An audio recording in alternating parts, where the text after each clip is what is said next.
こんにちは、月島です。今回はジェネレックのモニタースピーカー 8020TPM を購入しましたので、開封レビューをしていきたいと思います。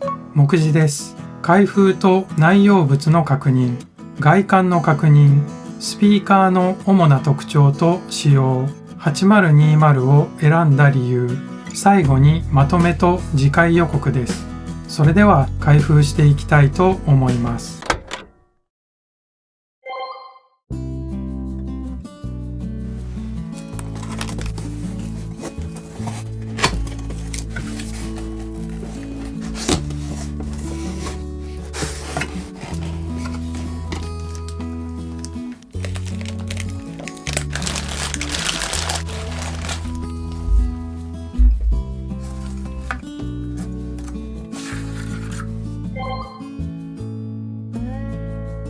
スピーカー本体、電源ケーブル、変換プラグ、取扱説明書などの書類です。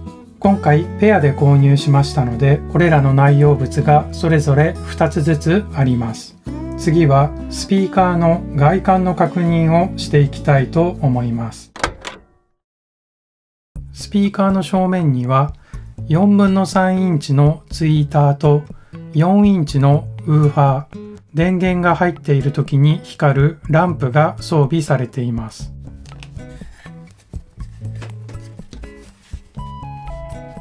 裏面です。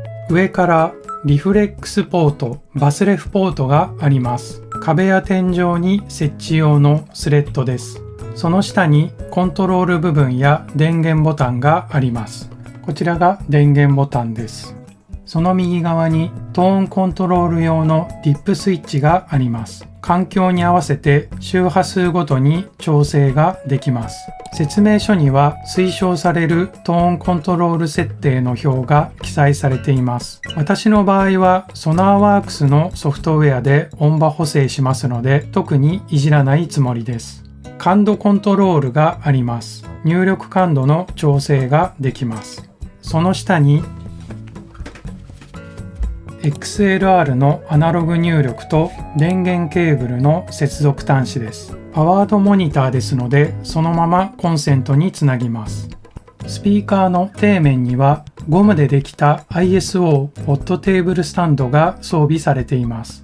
また、今回私はダークグレーを選択しましたが、ホワイトとローフィニッシュというカラーも選ぶことができます。次はスピーカーの主な仕様について見ていきたいと思います。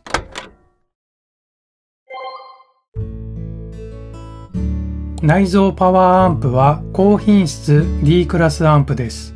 D クラスアンプの特徴は電力効率が高く発熱量が少ないことです。ちなみに D はデジタルではなく駆動方式の違いで、例えば A 級や AB 級などと分けられている中の一つです。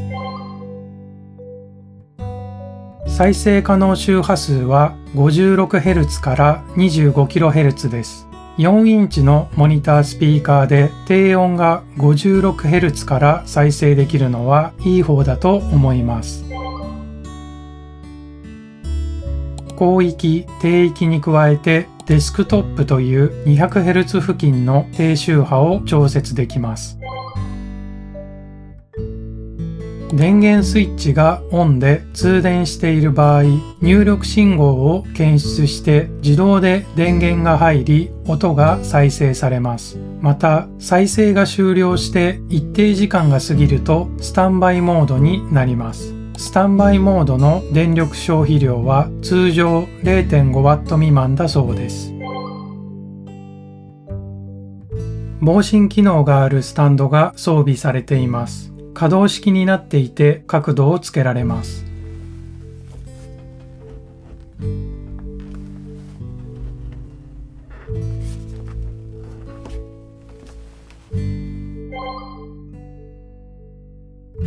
SPL 音圧レベル 100dB、 周波数特性 56Hz から 25kHz、 ドライバー、ウーハー4インチ、ツイーター4分の3インチメタルドームプラス DCW、 アンプ出力ウーハー 50W、 ツイーター 50W、どちらもクラス D。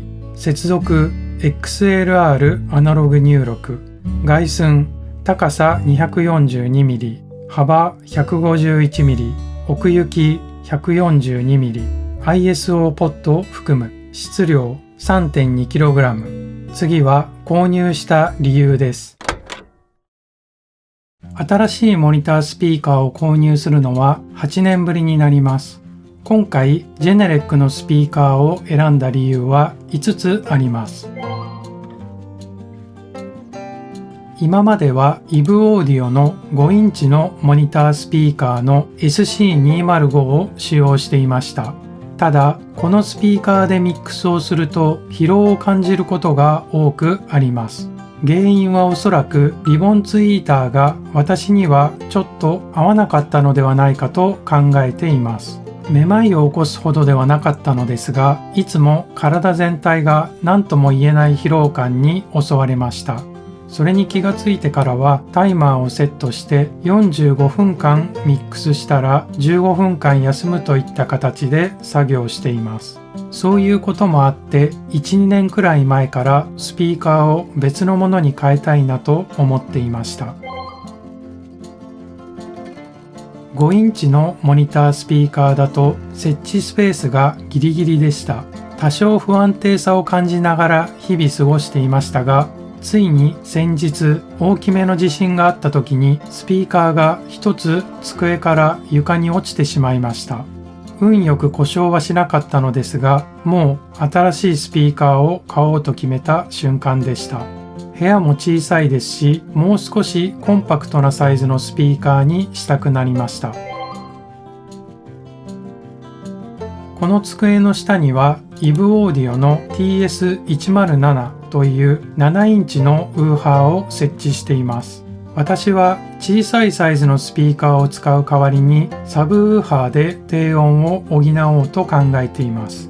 スピーカーの入れ替えを考えた時に同じくらいのサイズのウーハーがあるメーカーとなるとジェネレック一択といった感じでした。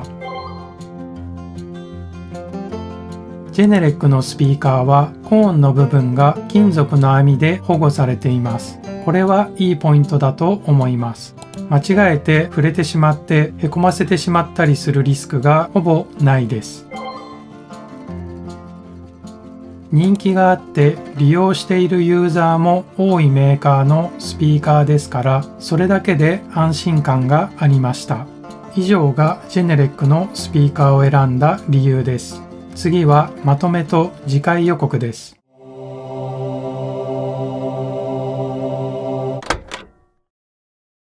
スピーカーの品質はとても信頼できるメーカーだと思います。またサウンドについてジェネレックとイブオーディオはだいぶ違います。以前一番小さいサイズの8010をサブモニターで使用していた時期があったので、音の違いは覚えています。徐々に慣れていきたいと思っています。またいつ大きな地震が来るかも分かりませんので、今後はスピーカーの設置方法も考えたいと思います。この DTM 用のデスクは縦方向の揺れには強いのですが、横の揺れにはとても弱いです。私は作曲やレコーディングをするときはスピーカーを使いませんので、ミックス作業の必要な時だけ設置して使う形にするのもありだと思っています。次回はこれらとセットで使うサブウーハーを開封していきたいと思います。また次回の動画も見ていただけたら嬉しいです。それでは最後までご視聴ありがとうございました。